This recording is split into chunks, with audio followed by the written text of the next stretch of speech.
tambalang kumikinang. Nicole Ayala and Diego Bandido.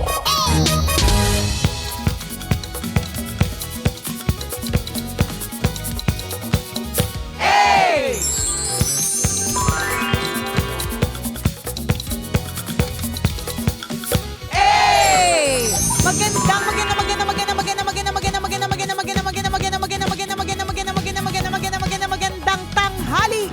Kumikinang na ulo, Diego Bandido!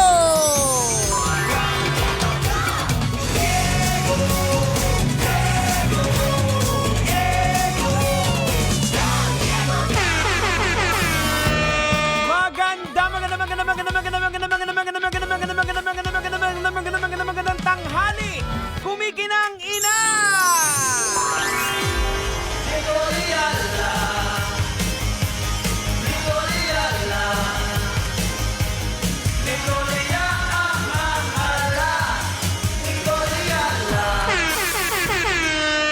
Dear Nicole Ayala and Diego Bandido.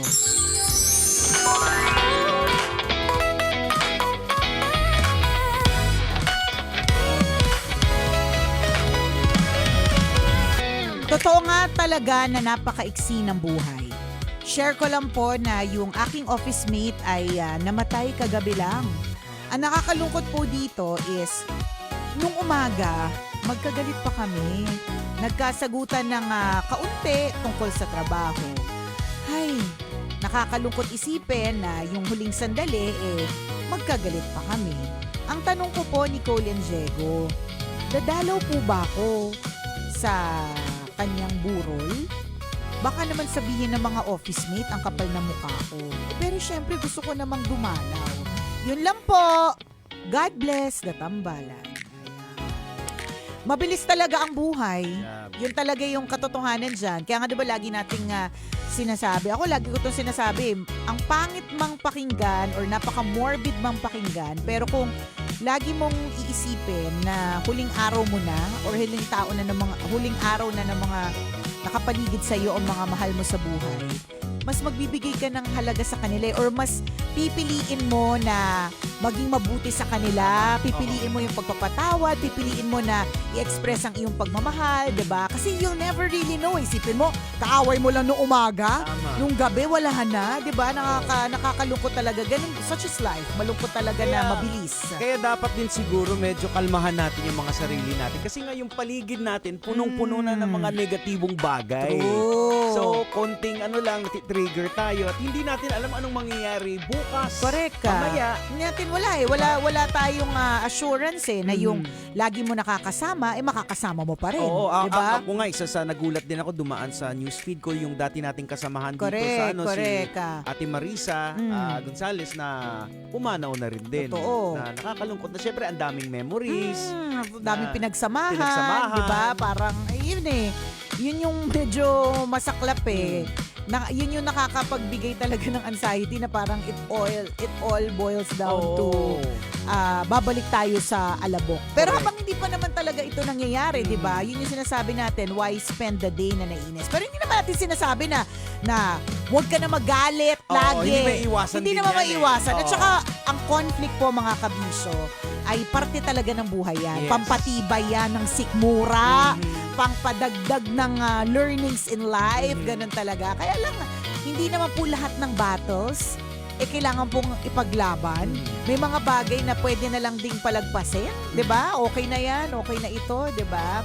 Ngayon, yun talaga ang buhay. Kaya ngayon naman yung sabi nung tambalanista natin na ay, ang isilang pala talaga ng buhay. Ngayon, doon sa tanong mo kung dadalaw ka, of course, dumalaw ka. Kailangan. Oo naman. Oo. Alam mo, yung hindi nyo pagkakaunawaan nung umaga, ganun ba yung kalalim para hindi ka Oo. pumunta and pay your respects to may the death dead? threat ka bang Meron ginawa? bang ganon, di ba? O kaya nagkaroon ba ng sampalan, dumaloy ba yung dugo? Di ba? Nagkaroon ba ng bantaan? Oo. Wala naman at alam mo, regular lang naman na nangyayari sa isang opisina, kahit hindi opisina, kahit saan. Oo. Kapag meron talagang mga conflict na tinatawag, normal po yun. Oo. Basta kakatakot po kapag hindi nag-aaway-away, nakaka-nervous po yan. Correct. Ibig sabihin may mga tinatago sila na hindi nila ma-expresso, hindi na siya healthy. Ayan, kasi people, yung mga healthy na conversation, sometimes people agree to disagree. Yan, Kasi parang ganon. i-challenge yung idea eh. True. And eventually, wala na. Tapos Oo, na rin din tapos yan. na. Kasi ikaw mismo alam mo na yung spur of the moment lang. Oh, Hindi ka naman correct. talaga galit sa kanya At eh. saka lalo pa, kung halimbawa, ang dahilan kung bakit may ganun kang spur of the moment na bigla ang emosyon, tungkol sa trabaho. Mhm. O di ba? Ito yung walang personalan, trabaho lang. Oo. Gusto nating lahat kumita, gusto natin lahat mapaayos ng trabaho. Kaya minsan may mga conflict kapag halimbawa, pare-parehas lang naman kayo ng sweldo pero ikaw lang yung masipag, Oo. di ba? Kasi kung tungkol Oo. naman sa trabaho yan, wala problema. Yan parang yung sa mga politiko, di ba? Mm. Kaya nga sinasabi ng batas natin, yung mga politiko, hindi dapat onion skin once na binatikos kayo tungkol doon sa trabaho ninyo as Na politicians. dapat mong ginagawa. Oo. Oo. Pero pag binatikos ka na personal, it's a different story na. Oo, correct. Pero kung dahil sa trabaho mo, Oo. binatikos ka, edi normal yun. Normal yun. Binabayaran ka para dyan eh. Oo, Niluklok hindi- ka para dyan, Correct. di ba? O, explain mo ng maayos Correct. para Oo. para matapos na yung Usapan. usapan. Di ba? Makausad Ang na. problema kung hindi ma-explain. Ayun na nga, di ba? O, so babalik tayo dun sa nag-PM, di ba? Mm. For sure, work-related lang ito. Oo. Nagkagalit kayo. Mm. Unless inagaw Walang mo. personalan. At least inagaw mo yung asawa niya, Yan, di ba? yan. Huwag ka na pumunta dyan. Diyos Oo. ko po.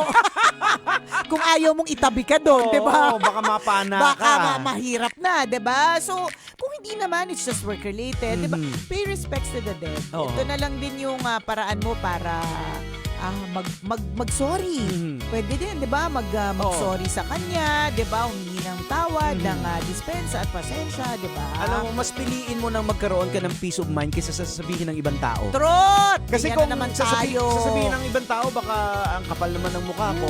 Pag hindi ka naman pumunta, nako, hindi ka patatahimikin ng ng utak mo. Utak mo na. Kasi nagkagalit kayo, tapos hindi ka Yan. nag-pay respect. True. Hahaba yan. Correct ka. At dadalhin mo yan hanggang sa, di ba, hanggang sa hindi natin alam kung hanggang kailan mo siya Correct. dadalhin. Oo. Ganon. So, Ayan. pay respects to the dead. Mhm. I'm sure naging magkaibigan naman kayo. Yes, Feeling oo. ko, hindi naman kayo magkakaroon ng clash kung Mhm. hindi kayo talaga normally nag-uusap, ganyan. Ano talaga kayo magkasama. So, ganun po talaga. Yung relationship niyo po, hindi po yan madidefine ng isang pag-aaway lang. Titingnan mo yung haba, gaano katagal, yung mga pinagsamahan ninyo. Tama. Oo. Ayan, parang relasyon ko minsan talaga away bati, away Correct, bati. correct ka. May mga moments talaga nakakabwisit, may mga Oo. moments na nakakairita, di ba? Mhm. Pero babalik kayo dun sa, bakit kayo nandun? Oo. Bakit ba kayo magkasama? Correct. Bakit ba kayo in a relationship? Bakit Oo. ba kayo workmates? Mhm. Ganon. Ayan, nakakulong kayo din sa trabaho na yan. Ibig sabihin, ilang taong kayo magkasama. True. 'Di ba? Tandaan mo na lang yung lahat ng mga memories nyo together, ganyan. Tsaka minsan talaga, pumapasok talaga tayong mainit ang ulo, palibasa gutom. Tama. O Oo. kaya may away nabitbit mo. Normal yan Oo. Parang nag-away kayo ng asawa mo, nabitbit mo hanggang opisina. Oo. Hindi ang sungit mo na ngayon, Tama. di ba? So, ganun lang yan siya. Tapos lilipas din naman. Ayan. O basta bisita na kesa siya ang bumisita sa'yo. Correct. Yun ang Basta mahalaga. Yun yung mahalaga. Unahan mo na. Kaya sabi Bago ko, wala siya kang peace of mind. Oo, kasi gabi-gabi nakakaramdam ka ng pagtaas ng buhok mo sa batok, di ba? Isipin mo na lang yung natutulog ka, nasa utak mo siya nangyari. Correct. Dilat ang mata mo, yung Nandiyan mukha sa mukha niya. Yung mukha niya nasa mukha mo, di ba? Ganon ka, wala ng Bakit di peace ka of mind. pumunta? Ay, Ayan. nakakalungkot po talaga yung mga ganyan. Mhm. Saying goodbye Yes. or not being able to say goodbye. Oo, yun ang Diba? pinaka-importante. Yun yung yun, actually po, pagka ganyan, yun yung malungkot yung parang, either way, goodbyes are sad. Mhm. Either nakapag-goodbye ka talaga na maayos Oho. or hindi ka nakapag-goodbye. Mhm. Pero kung nakapag-goodbye, mas okay yun kesa yung bang doon na ginost. Oo. Wala, baka mag-ghost ka talaga pag hindi ka na-goodbye na maayos. Oo, ang importante kasi maghiwalay man kayo ng landas. Ito, literal talaga na naghiwalay na kayo kasi wala na siya sa mundong ibabaw.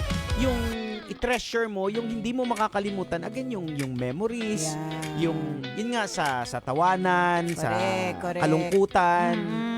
Yun yung maiiwan sa iyo Doon na lang. At hindi mo madidina yun na naging parte ng buhay mo. True. Diba? So, wag mo na ulit ha, punta ka. Mhm. Bago ikaw pa ang puntahan Oo. at hindi ka magkaroon ng peace of mind. Oo. At higit sa lahat, hindi lang tungkol sa sitwasyon na ito, kundi generally, wag na nating iisipin kung lagi, kung ano yung iisipin ng ibang tao. Oo. Kasi alam mo, sa totoo, minsan may feeling tayo na ganun ano kaya sinasabi ng iba tungkol sa akin, di ba? Pero sa totoong buhay, may mga kanya-kanyang buhay yung mga tao eh. Tama. Maaaring kunyari, i-bash ka nila, may sabihin silang hindi maganda tungkol sa'yo, pero hanggang doon na lang yun eh. Correct. Pagdating, lilipas din para sa kanila kasi bakit? Kakain sila, maglalakad sila, mag-aaral sila, o kaya magtatrabaho sila. May mga kanya-kanyang buhay eh. Dito nga kay Nicole ang daming pinagsasabi sa kanya dati, Oo. di ba? Lumipas lang din, di ba na? Lipas din. Ganun. Kung lagi ko iisipin ng ibang tao, Oo. baka nauna na ako na text, Oo. di ba? Tama. Kaya lang, masamang damo, Oo. alam na. Matagal mamatay. Pero hindi Oo. siya madali Mhm. Yung hindi mo iisipin Mhm. yung sinasabi ng ibang tao. Tama. Mahirap yun. Tama. Nakakabaliw. Pero kaya. Correct.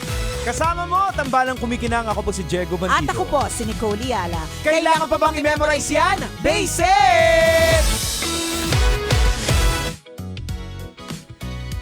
Ayun. So pumunta ka. Punta ka. Mahirap Lahat na. naman ng saying goodbyes, lahat naman ng saying goodbyes is talagang malungkot yan eh. Wala ka naman pupuntang patay lamay na talaga nagpa-party. Oo, wala. Kung man nagpa-party sila, yung para bang minamask lang nila yung Oo. Naka-attend ako ng ganyan, hindi lamay Jegs, pero birthday. Mhm. Birthday celebration ng Nung namatay. Hindi, nung may sakit. Nung may sakit. Oho. Merong may nag-birthday, tas meron siyang sakit. Okay. So, yung sakit niya medyo malubha. Mhm. Pero alam mong party siya. Mhm. Pero alam mong malungkot yung mga tao kahit party siya. Mm. 'Di ba? Kasi nga ang point is wala naman kasi talagang mga saying goodbyes Oo. na masaya. Oo. Kahit pa sabihin na magbilin makapagbilin bago mamatay na dapat walang malungkot lahat naka-red. Oho. Gawin nating parang bidyokehan yung Correct. ganap. Gusto ko may Oo. catering, ganon. Ayan. Kahit papaano, oo, magaan siyang tingnan, Oho. 'di ba? Pero somehow minamask. Correct. Yung minamask, masking ang tawag dyan eh. Emotional masking. correct. Eh. Minamask mo yung talagang tunay na emosyon, Oo. which is malungkot talaga kasi you're saying goodbye to somebody important. Ganon Ayan. talaga. Lahat Oo.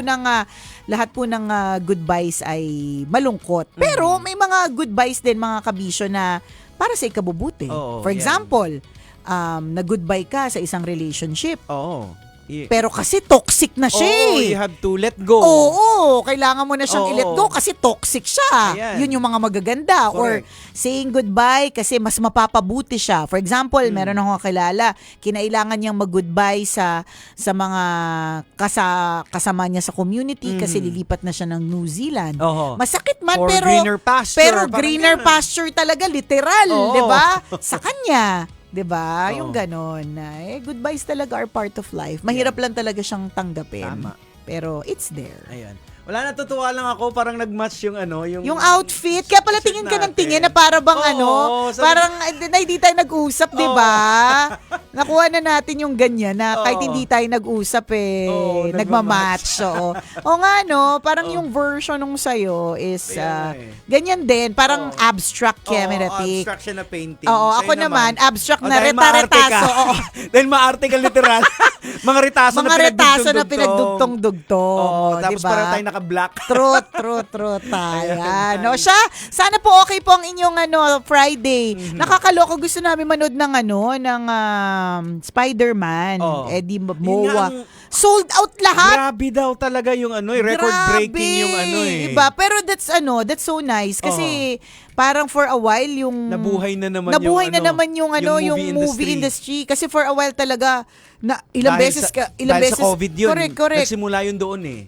nagsimula siya ng COVID kasi nauso yung Netflix, ang dami ng mga palabas Magaganda, na oo. magaganda na hindi mo na kailangan manood. Tsaka, Oo. ang nangyari kasi talaga, halimbawa Disney, Jegs, after 2 months, showing na siya sa Disney Channel. Totoo yan. Kaya, halimbawa, itong Spider-Man, Oo. may posibilidad na 2 months later nandyan na. Pero Lalabas na. pero nakakatuwa na pagtingin ko talaga sold out lahat dun sa mga gusto kong panoorin ng mga sinehan, which is a good thing. Oo. Which is a good thing kasi syempre madami pa rin tayong entertainers, mga artista, Tama. 'di ba? Support po natin kasi ayaw po natin dumating yung panahon na hindi na mauso yung movie. Oo. Iba pa rin yun kapag ka movie. Correct. Oo. Sana mag-translate din sa mga local films. Totoo diba? Hindi lang din. puro international, Oo, di ba? kasi ang napansin natin ng mga talagang pumatok for the past weeks ay mga international, The Odyssey, Oo. tas ito Spider-Man, Oo. So, yun. Devil Wears Prada. Sunod-sunod yan Tama. mga magagandang pelikula O yun. O Ayun. siya, Alright. mamaya tayo ulit kwento na may Wagang Burnay. Bye! Metro's #1 Love Radio. Basic!